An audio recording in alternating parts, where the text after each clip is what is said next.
지금 하고 있잖아요. 4권 중에서도 A를 하고 있는데 전체적인 주제가 문화와의 선교적인 만남이고요. 그 영역에서 서론적인 부분을 좀 다룰 겁니다. 그래서 페이지 숫자로 따져보게 되어지면은 이 페이지가 안 나왔나?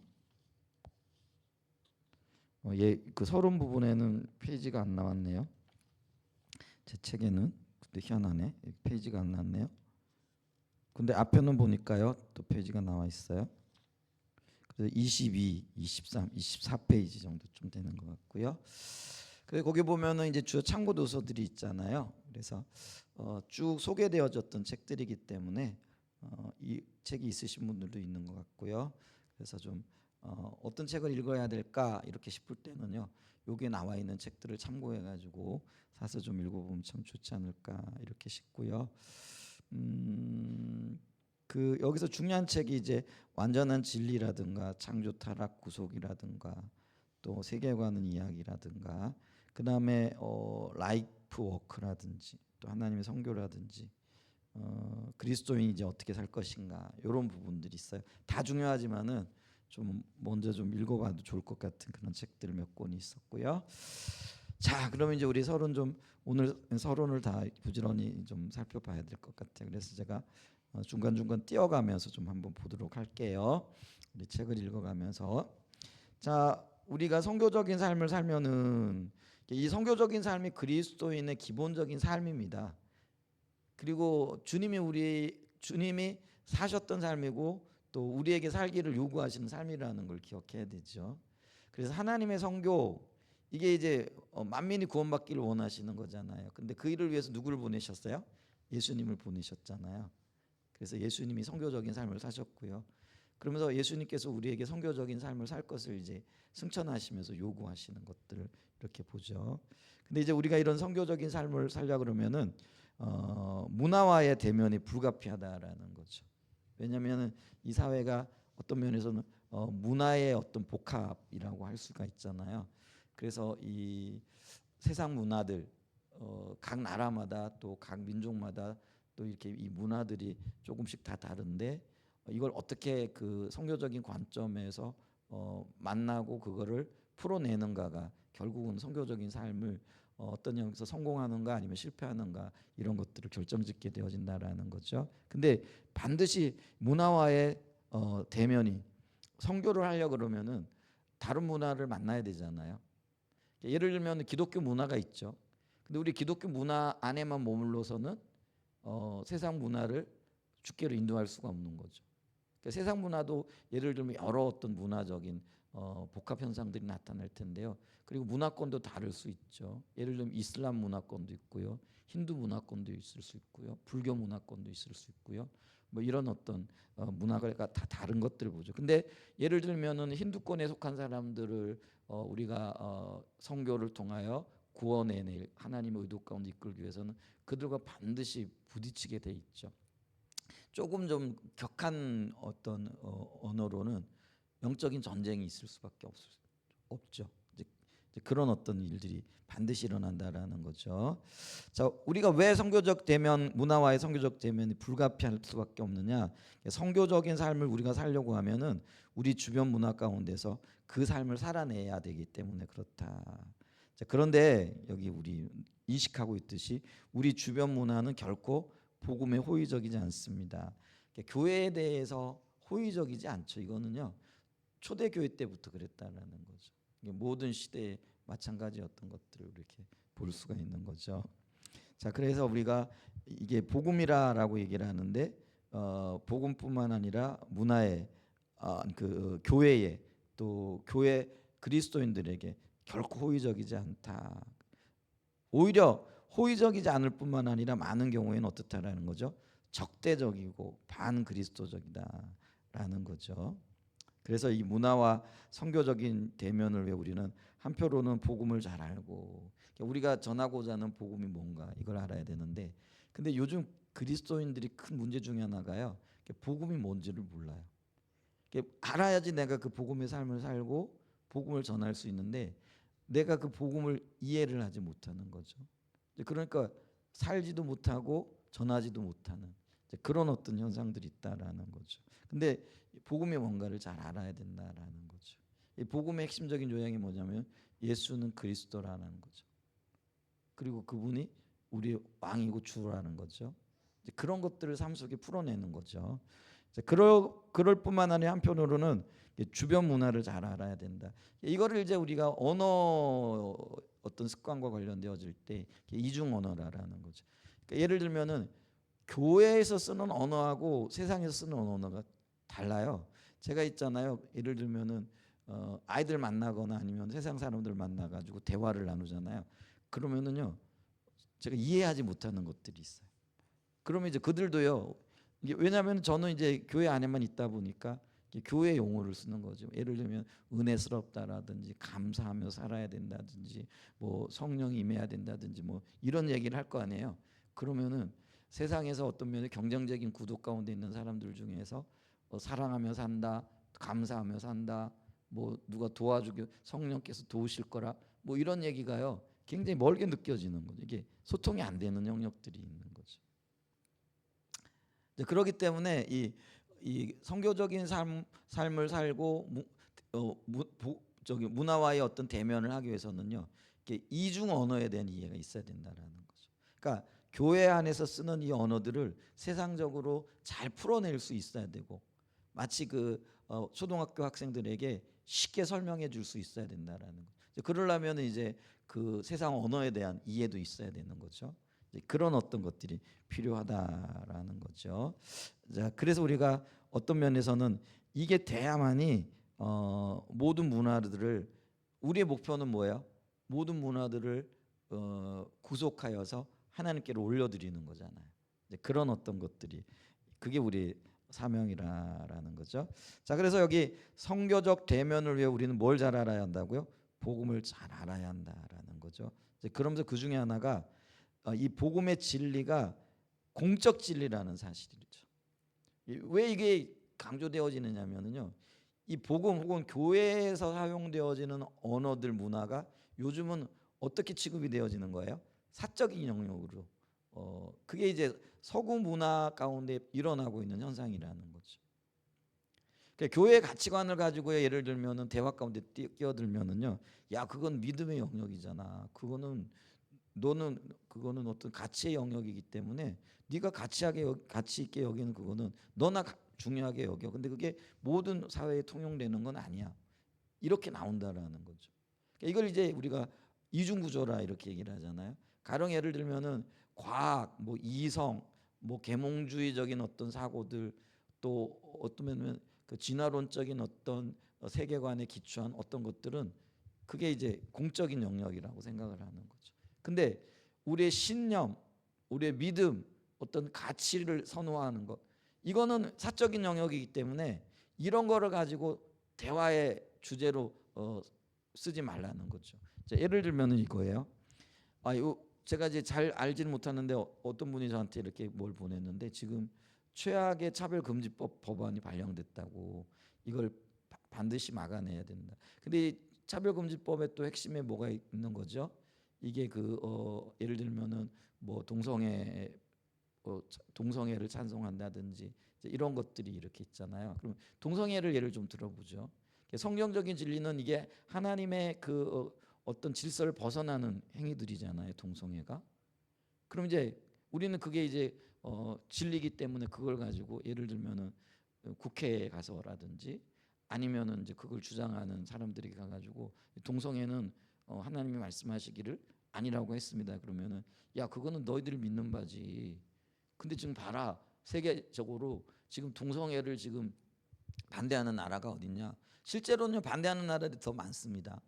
대부분의 어떤 면에서는 서구 사회가 그걸 먼저 받아들였기 때문에, 그걸 인정하기 때문에 모두가 다 지금 그걸 찬성하는 것처럼 이렇게 오해하고 있고요. 또 방향이 또 그렇게 가는 것처럼 보여지지만은요, 아직 제3세계라든지 뭐 이런 데를 보면은요, 뭐 어떤 면에서는 반대하는 나라들도 만만치 않은 것을 이렇게 보죠.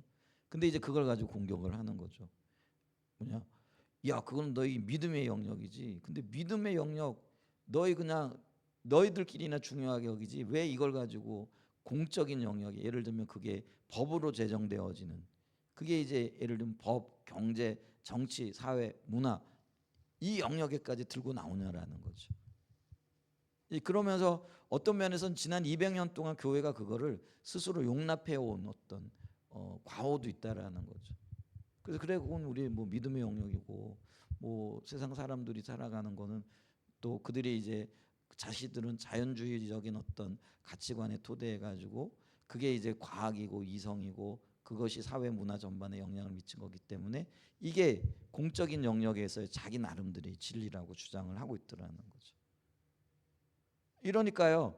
이제 우리가 말씀에 기초해 가지고 이게 틀렸다라고 얘기하면 그건 너희들이나 믿는 거고 근데 왜 그걸 우리 법에게까지 적용시키려고 하느냐 뭐 이러면서 이제 반대를 하고 나온다라는 거죠. 근데 있잖아요. 우리가 기억해야 될 것은 성경이 말하는 복음은요.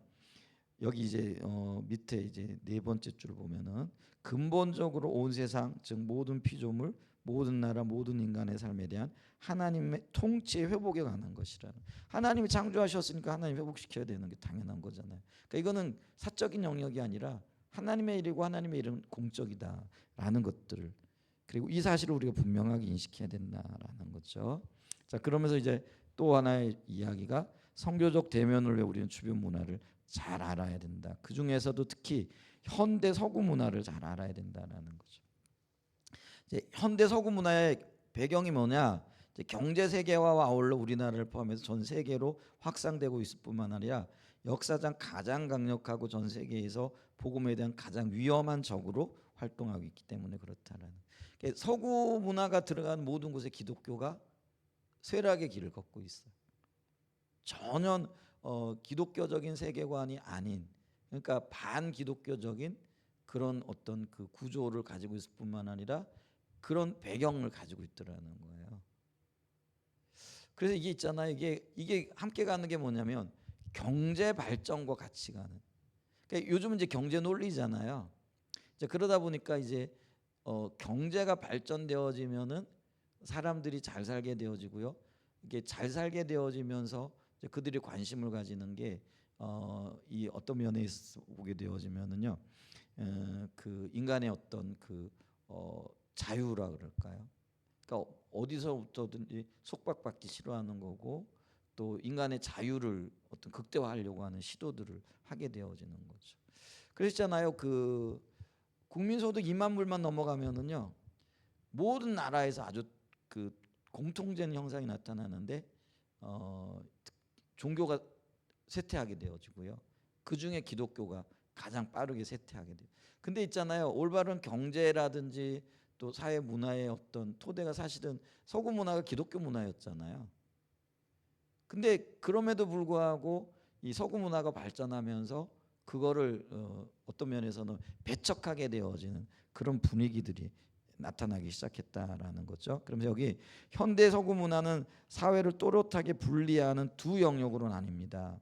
하나는 정치, 경제, 교육, 법 등의 사회 전반적인 부분이 속한 공적인 영역이고 다른 하나는 개인적 선호를 기초로 한 사적 영역으로서 종교, 도덕, 개인적 신념 등 그 영역에 포함시킵니다. 아까 얘기했죠. 현대 서구 문화는 그렇게 종교를 그리고 기독교를 사적인 영역에 집어넣음으로써 성경적 관점이 공적 영역에서 합법성을 갖지 못하도록 만들어 버렸습니다. 이게요 사단의 전략이었다라고 이렇게 얘기를 한다라는 거죠. 사단이 우리가 예를 들면은요 그 어떤 사회를 전복하기 위한 혹은 변화시키기 위해서는요 전략이 필요하거든요. 그리고 그 전략을 이루기 위한 많은 어떤 전술들이 필요한데 그런 어떤 전략을 토대로 사단이 우리도 모르는 사이에 엄청난 전술들을 가지고 나온 거죠. 근데 이제 그게 영향력을 지금 강력하게 미치고 있는 그런 현상들을 우리가 보죠.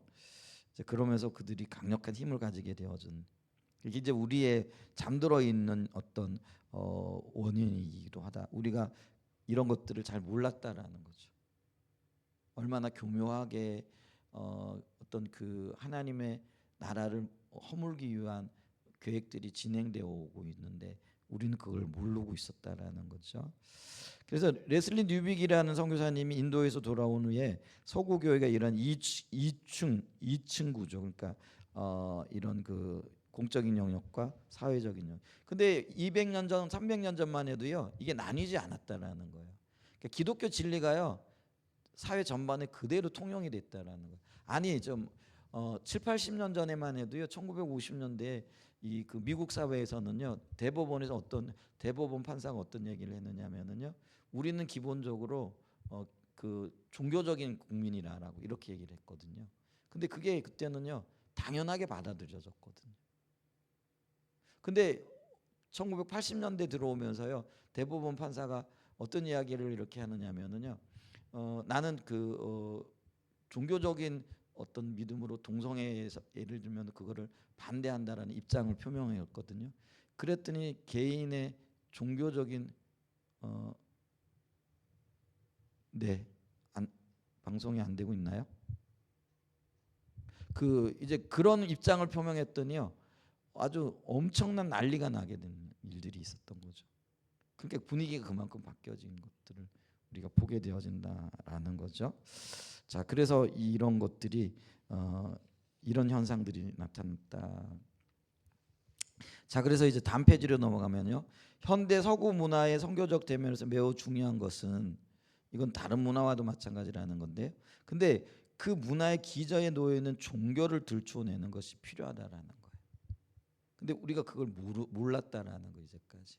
그러니까 예를 들면은요, 진화론적인 사고를 가지고 진보적인 과학주의를 얘기를 하는데 그게 이성적이라고 생각을 하고, 그게 어떤 면에서는요, 과학적이라고 주장을 했는데, 근데 사실 들춰봤더니 그것에 뭐가 있더라는 거예요? 종교가 있더라는 거예요. 어떤 종교요? 개인의 신념, 이런 것들이 들어가 있더라는 거죠. 그러니까 이제 이 진화론도요, 여러분, 진화론이 과학적인 근거가 전혀 없거든요. 그러니까 과학이라고 얘기했을 때 성경은 과학을 반대하지 않습니다. 그러니까 성경이 과학책은 아니지만은요, 과학을 어떤 면에서는요 인정하고, 또 이게 근대 과학이 발생하게 되어진 게요, 사실은 믿음의 사람들을 통해서 발전하게 되어졌어요. 여러분 갈릴레오 같은 경우, 갈릴레이 갈릴레오인가요?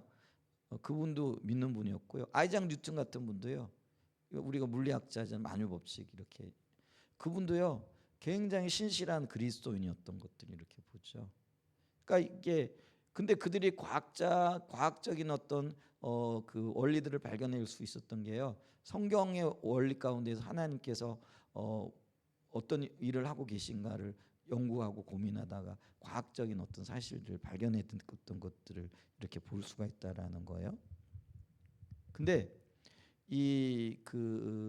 그래서 이 성경은 과학을 반대하거나 무시하지 않습니다. 오히려 이 과학도 하나님께로부터 나온 거라는 거예요. 그런데 이제 현대 과학주의는 뭐냐면은요, 이 하나님을 어떤 면에서는 반대하기 위한 과학들이 나오기 시작이 되는데, 근데 그게 전혀 과학적이지 않더라는 거죠. 예를 들면 우리가 진화론, 제가 언제 한번 말씀드렸잖아요. 진화론을 얘기할 때는 대진화를 얘기한다고 그랬잖아요. 종에서 종으로의 변화. 근데 종에서 종으로의 변화의 과학적인 증거가 단 하나도 없는 거죠. 근데 예를 들면 그렇잖아요. 유인원에서 사람이 됐다 그러면은 수천 년이 지나오면서 그 원숭이에서 사람이 되는 중간 단계가 있어야 되잖아요. 그게 진화잖아요. 근데 그런 증거들이 아무것도 없는 거예요.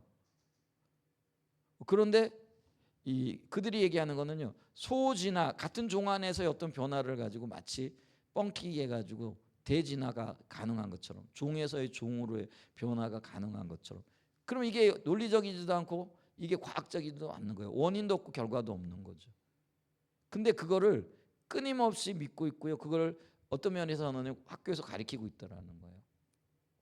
그러면 그게 과학적이지 않으니까 우리가 창조론에 대해서도, 혹은 지적 설계, 이게 이제 하나님이 어떤 거를 계획하시고 설계를 하셨다라는 개념이잖아요. 그걸 같이 가르치자 그랬더니 난리가 난 거예요. 그건 종교의 문제를 가지고 그거를 학교에서 공적인 어떤 교육을 할 수 없다, 이렇게 나오는 거란 말이에요. 근데 여러분 기억하시기 바랍니다. 진화론도요. 그게 종교라는 거예요. 그들 어떤 과학도 아닌데 그들은 그거를 종교로, 그러니까 그들도 그게 신념인데 그 신념은요, 세상을 하나님이 창조하셨다라고 믿는 우리의 창조론을 믿는 믿음보다도 진화론을 믿는 믿음이 더 강력한 믿음이더라는 거예요. 우리가 그걸 봐야 돼요. 그 근거예요. 그들의 신념이 있어요. 그래서 여기 보면 그 문화 기저에 놓여 있는 종교를 들추어내는 것이 굉장히 중요하다라는 거예요. 모든 문화의 밑바탕에는 비록 인식되지 않는 채로 숨겨져 있을지 모르지만 정치, 경제, 교육, 대중 매체 등 문화와의 공적인 삶, 즉 인간 문화의 모든 가시적인 측면들을 형성하고 그것들의 의미를 부여하는 숨겨진 신조가 있다라는 거예요. 이게 종교라는 거예요. 그 신조는 첫째 종교적이고 둘째 포괄적이라는 특징을 갖고 있다라는 거죠. 그 종교적 믿음이 인간 삶의 모든 측면을 조직하고 형성하는데, 여기 굉장히 중요한 얘기입니다. 더 나아가 현대 서구 문화의 밑바탕에는 진화론이 놓여 있습니다. 현재 존재하는 모든 우주와 인간을 포함한 그 안에 있는 모든 생물이 어떻게 존재되었는지에 대한 설명이 요구되는데 그것을 진화론으로 설명하기 때문입니다. 그래서 우리 그 인류의 존재 자체를 그들은 예를 들면 빅뱅 이론에서 우주가 폭발해가지고 지구가 생기고 지구가에서 어떻게 하다 보니까 우연하게 생명체가 생겨나고 그 생명체 중에서도 단세포 동물이 다세포 동물이 하등 동물, 그 다음에 고등 동물이 유인원에서 뭐 사람, 이런 식으로 풀어낸다라는 거죠. 그러니까 인류의 기원이 어떻게 되어지는 거예요? 우연이라는 거예요. 근데 이게 말이 되냐는 거예요. 그러니까 원인에 대한 어떤 설명도 없는 거예요. 근데 그들은 그거를 인류 기원이고 그걸 과학이라고 한다라는 거예요. 근데 그거를 믿느니 차라리 여러분 보세요. 하나님이라는 절대적인 존재가 계시고 그 존재가 사람을 창조하셨다. 이게 더 설득력 있지 않느냐라는 거예요. 그게 더 과학적이지 않느냐라는 거죠. 근데 그들은요, 이거를 진화론으로 설명합니다. 근데 현대 서구 문화는 그걸 받아들였고요. 그 현대 서구 문화의 모든 공적인 영역에는요, 이 진화론이 자리 잡고 이게 현대주의가 되어졌다라는 거죠. 그래서 이 모더니즘 현대주의 배후에는 자연주의 세계관이 놓여 있고요. 자연주의의 핵심 가치는 물질이 영원하며 존재하는 것의 전부라는 거예요. 자, 그럼 그러면 사람은요, 가치가 없어요. 존중을 받아야 할 어떤 의미가 있는 존재도 아니라는, 왜 우연히 생겨난 존재거든요. 그러니까 이런 가치관을 가지고 있으면 이게 물질주의에 함몰되어지는 거예요.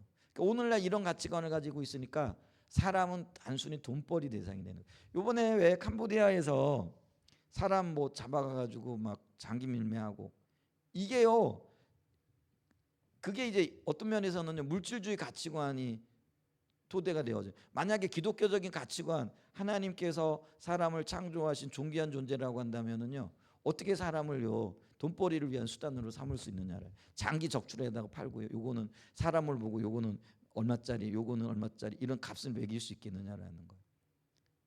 근데요, 이 물질주의적인 가치관, 진화론을 토대로 한 이런 어떤 가치관이 있게 되어지면요, 사람이 얼마든지 물질로 보여지는 거예요. 그리고 돈벌이의 수단이 되어진다라는 거예요. 근데 지금 서구 문화가 정확하게 그런 관점에 서 있다라는 거죠. 그러니까 앞으로 이런 것들은 그리고 앞으로는요, 우리 심각한 게 뭐냐면은, 예를 들면은 요즘 로봇 생겨나잖아요. 그러면은요, 이게요, 그 인간의 존엄 이런 것들이 점점 더 사라질 거예요. 그래서 우리가요, 이게 이런 어떤 가치관의, 물질주의적인 가치관의 토대로 이런 어떤 문명이 더 점점 발달하게 되잖아요. 그러면 사람은 진짜 설 자리가 없어지는 거죠. 그런 현상들이 나타날 거예요. 그러니까 우리 정신 바짝 차려야 되는 거예요. 이게 지금 물질주의, 이거는 하나님과는 상관없는 사단의 전략이에요. 인간을 말살하고자 하는 전략이라는 것들을 우리가 기억해야 된다라는 거죠. 그러니까 여기 보면 이런 얘기를 하잖아요. 그 모더니즘의 배후에, 현대주의의 배후에는 자연주의 세계관이 놓여 있고요. 자연주의의 핵심의 가치는 물질이 영원하며 존재하는 것의 전부라는 것이고, 그 세계관에서는 하나님의 존재도 하나님의 창조도 전혀 인정하지 않습니다. 그냥 생명은 우연히 생겨났고 혹은 자연적인 힘에 의해서 생겨났고 사람은 진화를 통해 오늘날에 이르게 되었다. 근데 이 진화의 과정이 단 하나도 없는 거예요. 그러니까 사람은 태어날 때부터 사람이었던 거예요. 그러니까 과정이 필요가 없는 거예요. 하나님 사람을 만드셨기 때문에 태어날 때부터 사람으로 태어난 거죠. 그 과정을 찾아볼 수가 없는 거죠. 근데 이게 가설이라는 걸 기억하셔야 됩니다. 진화론이 가설인 거거든요. 근데 그걸 마치 진리처럼 받아들인다라는 거죠. 그러나 진화론은 전혀 과학이 아닙니다. 그래서 여기가 우리가 이게 굉장히 중요한 거예요. 진화론이 종교라는 거예요. 우리가 창조의 하나님을 믿듯이 사단은요, 하나님을 싫어하는 존재들은요, 사람 우연히 생겨났어. 그러니까 하나님을 모독하고 하나님의 존재를 무시하기 위한 전략이라는 것들을 기억해야 됩니다. 이게 그들의 종교입니다. 세상 사람들의 종교예요. 우리는 종교가 없어. 무교야, 무종교야 이렇게 얘기하는데 그들의 종교가 바로 진화론이라는 거예요. 우리의 종교가 기독교이듯이. 근데 이런 개념을 우리가 지금까지 그러니까 이게 그냥 우리는 당해왔다라는 거죠. 우리는 무종교야. 근데 아니요, 그들이 그게 종교였다라는 거죠. 그러면서 그걸 가지고 눈을 가리고 공격하는 어떤 수단으로 삼았다라는 것들을 기억해야 됩니다. 그 자체가 종교라는 거야. 따라서 교회는 현대 서구 문화의 이 2층 구조가 과학적 사실이 아니라 그 자체가 종교라는 사실을 분명하게 인식해야 된다라는 거죠. 그리고 그 가운데 숨겨져 있는 그 종교성을 들춰내야 된다라는 거예요. 아니, 과학적인 증거가 아무것도 없는데 그들은 그게 진리라고 그렇게 주장을 하고 있거든요.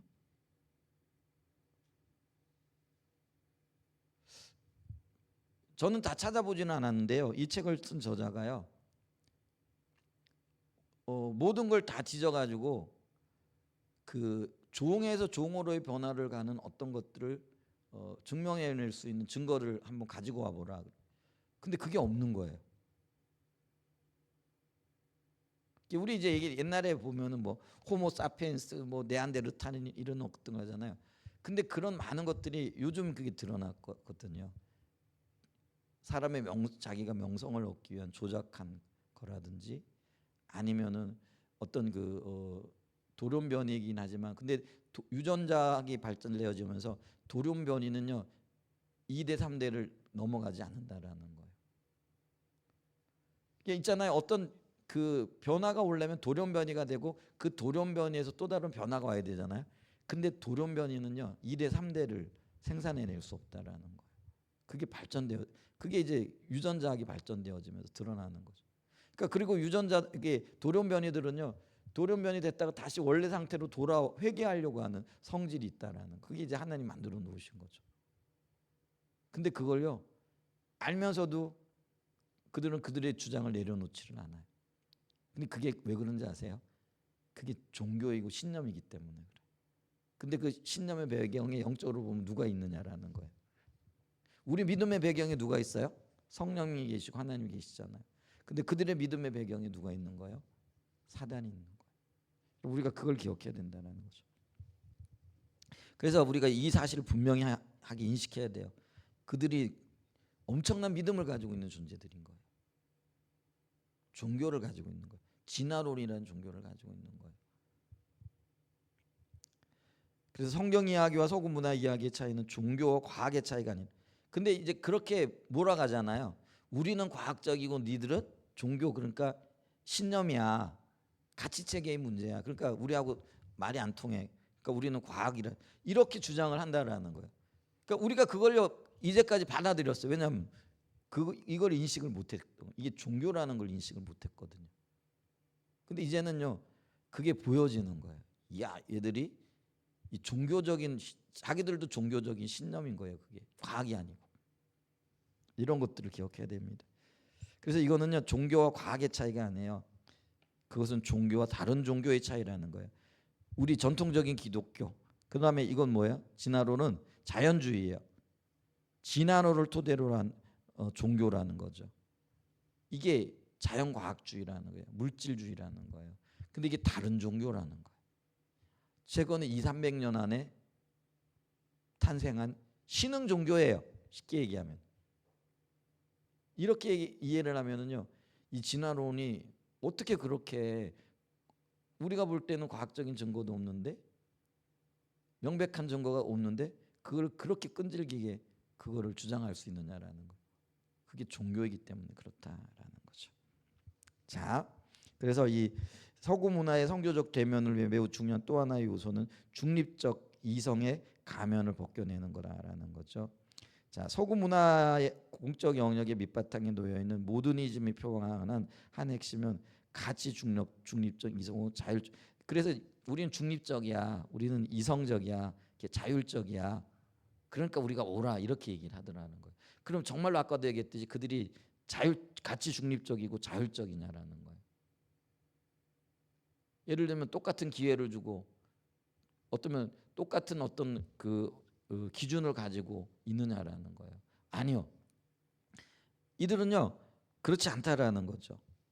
그래서 그 어떤 면에서는요, 예를 들면 가치 중립적이고 이성적이라고 한다면은요, 창조론과 진화론을 가지고요, 그 같은 종교라는 어떤 인식이 있어야 되고 그렇게 고백을 해야 되잖아요. 근데 그렇게 안 한다라는 거죠. 그러니까 이들은 어떻게 한다라는 거예요? 전혀 중립적이 않아요. 편파적이에요. 그래서 기독교에 대해서는 그거는 가치의 영역이라 이렇게 얘기하면서 자기들은 과학이라 이렇게 얘기를 한다는 거예요. 그 자체가 중립적이지 않다는 거예요. 그래서 이런 어떤 부분들에 대해서 우리가 그거를 우리가 발견해내야 되는 것들이 필요하다라는 거죠. 자, 그래서 여기서 모더니즘에선 자율적 이성, 그것을 과학적 이성이라고 부르는데 이것이 하나님의 자리를 차지하고 있습니다. 무엇이든지 과학적 이성으로 입증될 수 있는 진리 주장만 모든 사회 구성원이 진리로 받아들일 공적인 사실이 됩니다. 반대로 과학적으로 증명될 수 없는 진리 주장은 개인의 주관 또는 선호나 취향, 그렇기 때문에 이거는 사회 전반에 적용되어질 수 없는 낮은 차원의 것이라는 거죠. 그래서 문화의 공적인 삶에 들어설 자리가 없다라는 거죠. 그렇게 함으로써 복음을 한낱 개인적인 취향이 되고 복음이 진리이며 모든 공적 생활에 대하여 권위가 있다고 주장하는 것은 구시대의 종교적인 유물에 집착하는 일이 되어버렸다. 이 자체가 중립적이지 않다라는 거죠. 근데 이 주장은 매우 그럴듯하게 보이는데 그러나 실제로는 자율적 이성이라는 말 자체가 신화라는 거. 신화라는 건 뭐예요? 거짓이라는 얘기예요. 속이는 얘기라는 거예요. 자율적 이성은 존재하지 않습니다. 이성은 언제나 어떤 전통적인 권위라는 맥락 안에서 작동합니다. 여러분 있잖아요. 우리가 이성을 주장하는데 이성이요 문화적인 배경 안에서 다를 수 있다라는 거 아세요? 그럼 예를 들면 장래 문화를 이렇게 좀 얘기를 해보죠. 어떤 나라에서는요, 그걸 자기들이 이성적인 행위라고 생각을 하는 거죠. 우리나라는 장래 문화가 어때요? 우리가 부모님 돌아가시고 그러면은 전통적으로는 잘 해서 묘에 잘 모시는 거잖아요. 근데 어떤 나라에 가면은요, 표현이 좀 그렇지만은요, 이 좀 끔찍한 얘기긴 해요. 부모의 시신을 예를 들면은 뭐죠? 그 새들이 쪼아먹게 하는 거라든지 아니면은 자기 집, 그러니까 집 저기 뭐죠? 그곳에 이렇게 묻는가라든지. 근데 그게 이제 자기들이 생각하는 가장 좋은 방법이고 그거죠. 근데 있잖아요. 그 얘기는 뭐냐면은요. 우리가 그게 이성적인 행동이라고 생각하는 그것도 뭐예요? 다 다르다라는 거예요. 그러니까 이게 중립적이지 않다라는 거예요. 그러니까 이 나라에서 생각하는 방법과 저 나라에서 생각하는 건 방법이 달라요. 그러니까 심지어는요. 가장 좋은 장례 방법 중에 어떤 분은 자녀들이 그 부모의 시신을 먹는 것, 그걸 가장 이상적인 거라고 생각을. 그들은 그게 예를 들면은 식인 문화 같은 게 있는 데서는요, 그게 가장 좋은 방법이라고 생각을 한다라는 거죠. 예전에 그랬다라는 거죠. 근데 그걸 가지고 우리가 틀렸다 맞았다 이렇게 말할 수 있는 게 아니라는 거죠. 그러니까 그 얘기는 제가 뭘 지금 이건요 문화에 따라 달라질 수 있고요, 내가 사는 곳에 따라 달라질 수 있는 거예요. 그러니까 우리가 예를 들면은 부모 공경하는 것도요, 한국의 공경하는 방법과 서구적인 어떤 공격의 방법이 다르고요. 자녀 양육도요. 한국 사람들이 양육하는 거하고 서양 사람들이 양육하는 방법이 같아요, 달라요? 예를 들면은요, 유럽에 가면은요, 20살만 되면은요, 다 독립시켜 버린대요. 그러니까 딱 대학 들어가잖아요. 그거면 끝난대요. 대학 뭐 공부시켜 준다. 근데 만약에 한국에서 그렇게 했다가는 우리 아이들 못 자라날 거예요, 그죠? 그럼 그게 어떤 게 옳고 어떤 게 그러다. 근데 우리가 그분들의 어떤 그 교육 방법이라든지 이런 것들을 옳다 그러다 말할 수 있어요, 없어요? 없죠.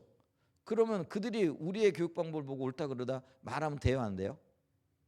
다 다르다라는 거예요. 그러니까 그게요. 문화에서도 어떤 이성적이라고 얘기하는 어떤 판단의 근거라든가 이런 것들이 다 다르다라는 거예요. 그러니까 이러니까요, 이게 어떤 면에서는요.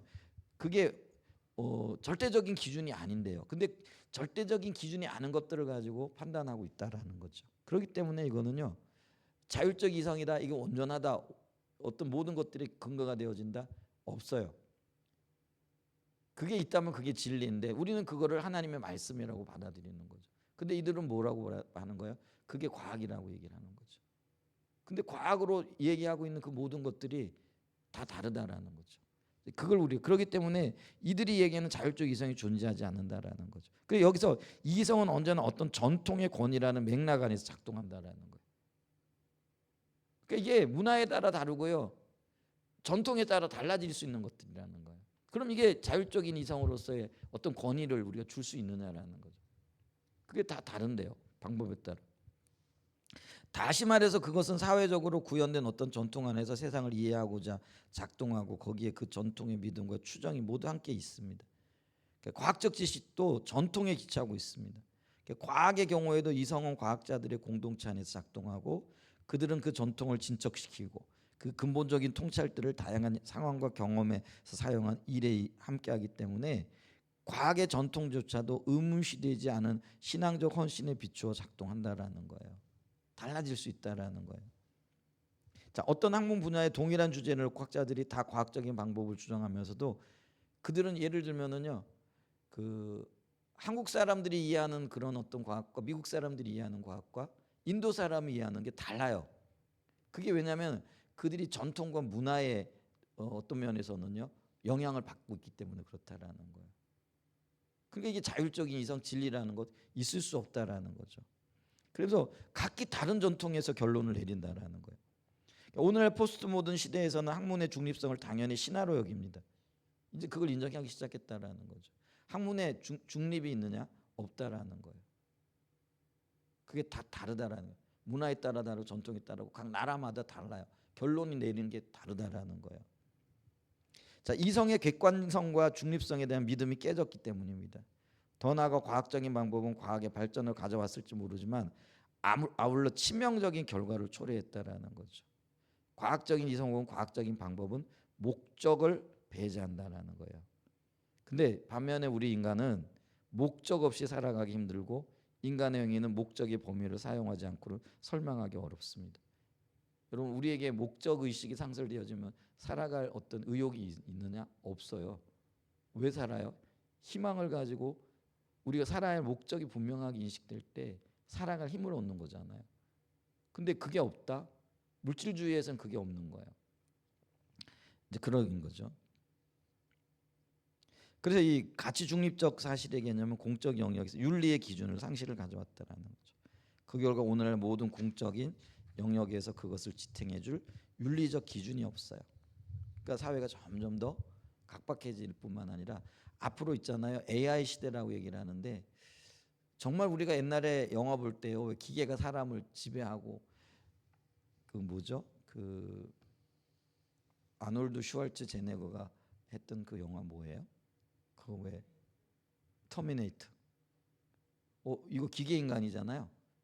그 기계 인간들이 사람을 막 통제하고 통치하고 이런 어떤 것들 있잖아요. 죽지도 않는 기계 인간들이. 만약에 주님이요 늦게 오시면 그런 일들이 벌어질지도 몰라요. 진짜요. 옛날에요 이 영화 같은 데 보면 뭐 그러니까 사람들이 하늘을 나르고 막 이런 어떤 것들이, 그리고 막 이제 그 뭐죠 이 그 근데 그런 게 지금 이제 실제로 구체화되어지고 구현되어지고 있다라는 거 아세요? 왜 옛날에 그 제가 영화를 봤는데 그 브루스 윌리스인가 아세요? 그 옛날에 다이하드 우리 젊은 저기는 모르죠. 다이하드 알아? 시리즈인. 근데 브루스 윌리스라는 배우는 알아요? 그게 제5 원소라는 게 보면은요. 그러니까 막 우주를 하늘을요. 자동차가 막 날아다니는. 근데 지금 날아다니는 자동차 나온 거 알아요, 몰라요? 자동차가 하늘을 나른대요.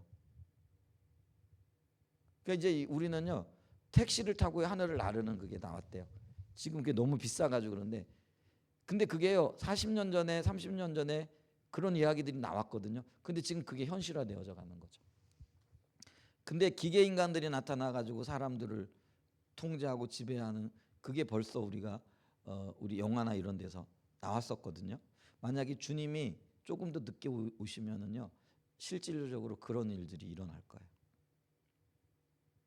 엄청난 일들이 일어날 거죠. 그게 왜 그런지 아세요? 인간의 존엄이 사라지고요. 윤리와 도덕의 기준이 사라지게 되어지면은요. 사람들이 자기의 이익을 위해 가지고 기계를 발전시켜 나가는 거예요. 얼마 전에 제가 영상 하나를 봤는데 그 중국에서 봤나요? 로봇을 만들었는데 로봇가 쿵푸를 하더라고요. 그 쿵우를 하는 거예요. 이게 동작을 하고 막 발차기를 하고 막 대결을 하고 사람하고 하는. 혹시 그거 봤어요? 지금 로봇가의 언어까지 나왔느냐면요. 사람하고 예를 들면 무술 대련을 하는 데까지 온 거예요. 이건 실제예요. 정말로 중국에서 그 영상을 그러니까 로봇가 사람하고 무술 대련, 쿵푸 대련을 하는 거예요. 집사님 웬일이세요?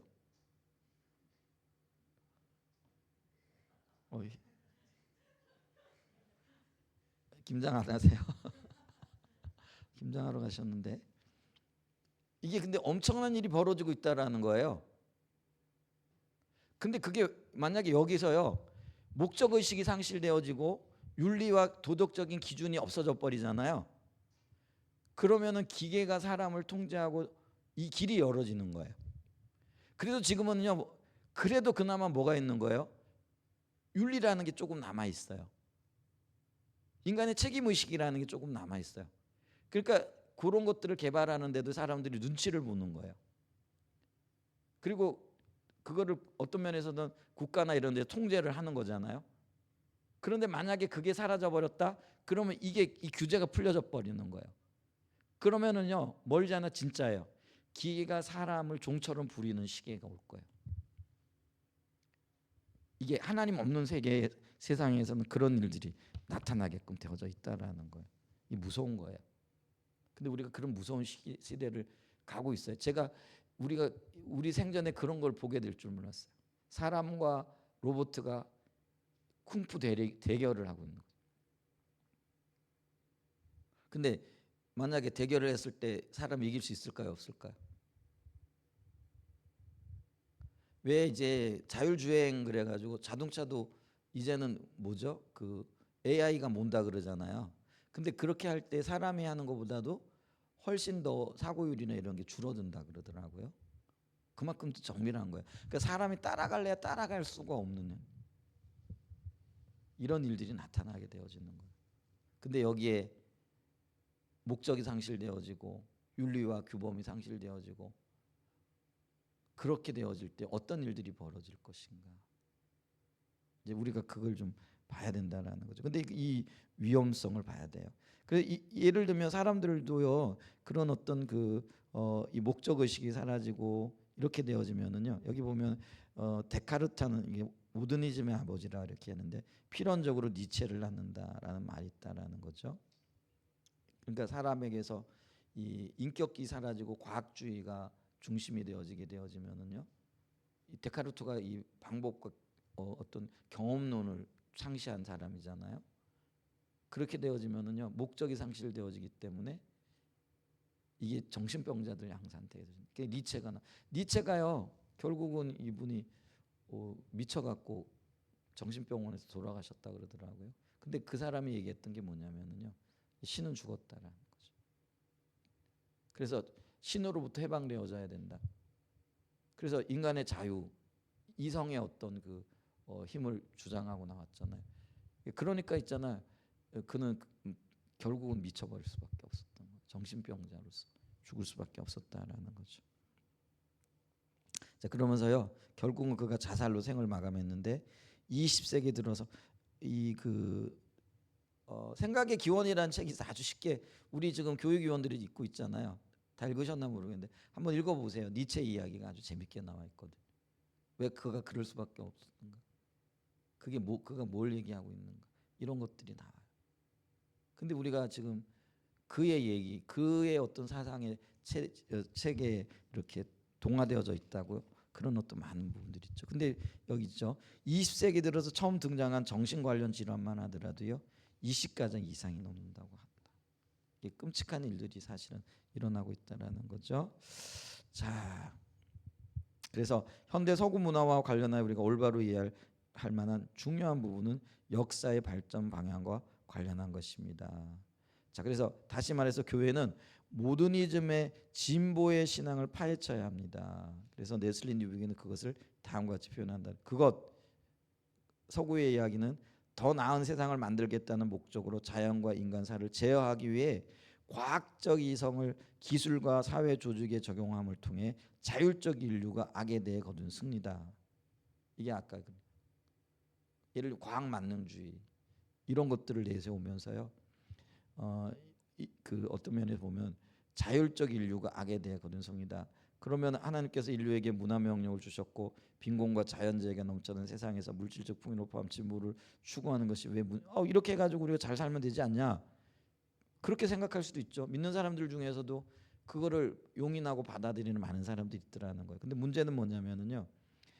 이런 서구적인 이야기, 서구 문화에서 발생되어지는 것들은 이 새로운 세상이 인간의 노력에 의해 창조되는 것이고 더 이상 하늘로부터는 하나님의 역사가 아니라는 거예요. 하나님이 배제되어져 버렸다라는. 그럼 모든 책임을 인간이 지는 거예요. 그럼 그 모든 책임 인간을 져야 되는데 거기에다가 도덕, 윤리, 기준 이런 것들이 사라져 버려. 그럼 진짜 아수라장 되는 거예요. 그런 게 사라지니까요. 그러니까 이제 현대 모더니즘이 이제 과학의 발전이 일어나고 이러면서 점점 세상이 좋아질 거라고 생각했잖아요. 근데 이런 것들의 문제점이 드러나는 게 1차 대전이고 2차 대전이에요. 그러면 1차 대전과 2차 대전의 문제는 뭐예요? 발전된 과학의 열매가 뭐냐면 놀라운 무기의 발견이거든요. 근데 이 무기를 통해 가지고 사람들이 어떤 면에서는요 발전되어지고 잘 살게 될 거라고 생각했는데 나타난 결과가 뭐예요? 이제까지 겪어보지 못했던 대량 학살이 일어나고요. 그 무기로 인해서 수백만 명이 죽게 되어지는 이런 일들이 일어나게 되어지는 거예요. 자, 그랬을 때 그럼 과연 과학의 진보가 우리에게 우리 유토피아를 가져다 주는가? 이게 아니더라는 거예요. 여기서 이제 이게 문제 제기들이 되어지기 시작을 하는 거예요. 그러면서 이게 허구다라는 것들이 밝혀지기 시작하는 거죠. 그런 부분들을 볼 수 있다라는 거죠. 그래서 그게 결국은요, 그들이 과학을 종교로 받아들이는 게 아니라요, 그런 물질주의를 종교로 받아들이고 그런 것들을 숭배하고 살아가고 있는 거죠. 그러니까 이게요, 우리가 깨트려야 할 어떤 것들이라는 거죠. 그래서 다음 보면요. 자, 근데 이제 우리가 문화 속에 살아야 할 올바른 삶의 자세를 한마디로 요약하면 한편으로는 이런 세상을 위하고 다른 한편으로는 이런 세상을 반대하는 삶이라는 거죠. 그러니까 이 부분에 있어서 우리의 준거 기준은 예수님의 십자가와 부활이라는 거죠. 왜 그러냐면은요. 진보라는 이름으로 발전이라는 이름으로 인간은요. 하나님의 영광을 인간의 창조 목적이 하나님의 영광을 나타내는 거잖아요. 근데 사람이 이런 것들 가지고 자신의 행복과 자신의 영광을 드러냈다라는 거예요. 거기에 초점이 맞춰졌다라는 거죠. 근데 이런 것들을 우리가 이해를 하고요. 이런 것들은 반대해야 돼요. 근데 하나님의 그 인도하심 가운데 사람들을 복되게 하고 또 그 하나님의 뜻을 이루어가는, 그러니까 그게 문화 명령이잖아요. 그걸 이루어가기 위해서는 어떤 면에서는요, 그 세상을 위해야 된다라는 거죠. 근데 하나님을 반대하고 어떤 세상의 문화들을 통하여 그 하나님의 영광을 가리는 그 어떤 문화, 어떤 진보적인 어떤 기술 이런 것들은요 우리가 반대해야 된다라는 거죠. 그게 이제 우리가 그 기준이 바로 예수님의 십자가와 부활이 되어져야 된다라는 거죠. 자, 교회는 말뿐 아니라 삶의 양식 전체를 통해서 십자가에서 드러난 세상에 대한 근본적인 반대를, 그리고 동시에 부활에 의해 가능하게 된 세상에 대한 긍정을 전달하는 공동체가 되어야 합니다. 교회가 문화로부터 도피하게 되면 복음은 적실성 없는 것이 되고 교회의 증언은 전복됩니다. 그래서 이런 부분들을 잘 우리가 어떻게 해야 되면 적실성이 있어야 된다라는 거죠. 문화에 대한 어떤 이해를 토대로 그 문화가 하나님 중심적으로 갈 수 있도록 적절하게 우리가 대안을 제시해주고 이런 것들이 되어져야 된다라는 거죠. 근데 이제 반면에 그런 것들을 무비판적으로 받아들이게 되어지면은 교회가 세상과 똑같아져 버린다라는 거죠. 그런 현상들이 지금 나타나고 있죠. 근데 이게 혼합주의고 그것 역시 교회의 신실한 증언을 전복시켜 버린다. 교회의 어떤 책임과 의무, 존재 목적 자체를 잃어버리게 되어진다라는 거죠. 자, 그래서 우리 주변 문화는 가치에 있어서 진공 상태 혹은 무균실이 전혀 아니라는 거예요. 가치 중립적인 세속 문화를 내세우는 현대 서구 문화의 경우에도 마찬가지라는 거예요. 전혀 그것이 무균실이다 혹은 중립적이다 이게 아니라는 거예요. 우리 그걸 기억해야 돼. 아까 그 중립적이 아니라는 의미는 봤잖아요. 자, 우리의 주변 문화는 온갖 종류의 종교와 신조와 철학과 세계관을 믿는 만신전과 같다라는 거예요. 그러니까 문화는 문화 자체 그 안에 배경이 있는 거고요. 그게요 어떤 면에 종교를 가지고 있다라는 거예요. 근데 그걸 모르게 되어지면은요, 그걸 수용하게 되어지면 우리도 모르게 그걸 받아들이게 되어지는 거예요. 자, 보세요. 하나님께서 이스라엘 백성들에게 가나안 땅에 들어가 가지고 그들의 문화 받아들이지 말라 그랬거든요. 그리고 그들과 뭐죠? 결혼하지 말라 그랬거든요. 그러니까 그때는 이제 문화를 받아들이는 가장 어떤 면에서는 효과적인 방법이 결혼이라든가 이런 것들을 통해서. 근데 결혼하지 말라, 그들의 문화 받아들이지 말라, 오히려 그거를 멸절하라 이렇게까지 얘기를 했거든요. 근데 그들이 그걸 받아들이거든요. 근데 단순하게 결혼이 문제가 아니에요. 아니 뭐 국제 결혼도 하는데 뭐 그 같은 가나안 지역에 뭐 결혼 충분히 할 수 있잖아요. 근데 그게 문제가 아니에요. 그렇게 결혼하게 되어질 때 그들이 가지고 있던 문화의 배경에 있는 그들의 신을 받아들이게 되어지는 거예요. 그들의 삶을 받아들이게 되어지면서 이게 섞여버리게 되어지는 거예요. 그런 현상들이 나타나는 거죠. 오늘날 교회가 이런 대처를 잘못하게 되어지면은요, 세속화되어졌다라는 게 바로 그런 의미가 되어지는 거죠. 그들을 받아들였는데 그 배경에 있는 신까지 받아들이고요, 가치까지 받아들여지고 이런 어떤 일들이 나타나. 그래서 만신전이라고 얘기해요. 모든 하나하나에 신이 있는 거죠. 그리고 그 이야기가 있는 거고요. 근데 그걸 받아들였을 때는 그 뒤에는 이야기까지 받아들이게 되어지는 결과가 초래되어지게 되어졌다라는 거죠. 여기 그래서 우리는 마치 이스라엘 백성들이 애굽과 가나안에서 다양한 종교를 믿는 사람들 살았던 것과 같이 살아갑니다. 사실 오늘날은 그 시대보다 더 심하죠. 그러므로 우리가 우리 문화 속에서 성교적인 삶을 살면 반드시 성경적인 세계관으로 무장되어져야 돼요. 그 복음에 무장되어져. 복음을 우리가 알아야 된다는. 이게 안 되면은요. 더 아름다워 보이는데요. 더 놀라워 보이는데요. 우리 것보다 그게 더 좋아 보이는데요. 교회 문화보다 그게 훨씬 더 발전되어져 있는 것처럼. 사실 그런 요소들이 너무 많죠. 그래서 넘어지게 되어진다는 거죠. 야, 그래서 우리가요. 예를 들면 이제 기독교 정신에 입각하여 어떤 그런 삶을 살아가려면은요. 그 다음 페이지 일과 관련된 성경 구절에 성경 구절 몇 구절 안다고 되는 게 아니라는 거예요. 적어도 인류를 향한 하나님의 계획에서 하나님이 뭘 원하고 계시고 우리가 어떻게 살아야 될 것인가, 그리고 하나님께서 원래 의도하셨던 게 뭔가, 그리고 그것이 어떻게 무너졌는가, 그래서 그 일을 위해서 주님께서 어떤 일을 하셨는가, 이런 모든 전반적인 이해가 있어야만이요 그거를 이겨낼 수 있다라는 거죠. 그래서 여기 이제 일에 대해서 설명을 하고 있는데, 이 일뿐만 아니라 교회에서도 그렇고 어떤 삶을 살아가는 데 있어도 이런 이해가 없게 되어지면은요 우리는 세상 속에 금방 휩쓸려 갈 수밖에 없다라는 거죠. 자, 그래서 우리가 그걸 인식해야 되고, 그걸 인식하고 세상을 향하여 나가는 것, 그게 선교적인 삶이라는 거예요. 그래서 선교적인 삶의 한 부분은 우리 문화의 모든 영역을 구속하는 것입니다. 그러면서 문화를 구속하는 영역에 있어서 우리가 구조, 방향, 회복의 모델을 보는 게 필요하다라는 게, 구조라는 건 뭐냐면 예술, 과학, 성, 일, 국가 모든 창조된 사물의 본질, 즉 하나님의 창조의 법에 창조된 사물을 말합니다. 이걸 다른 말로 창조라고 해요. 창조했을 때 하나님의 창조에 원래 의도가 있는 거예요. 원래 의도 그대로 세워지는 게 이게 구조라는 거예요. 근데 이게 어떻게 된다라는 거예요? 왜곡된 방향으로 흐른다라는 거예요. 이걸 이제 다른 말로 방향성이라 이렇게 얘기를 하는 거예요. 하나님이 원래 의도하셨던 게 있어요. 예를 들면 가정을 하나님께서 창조하셨잖아요.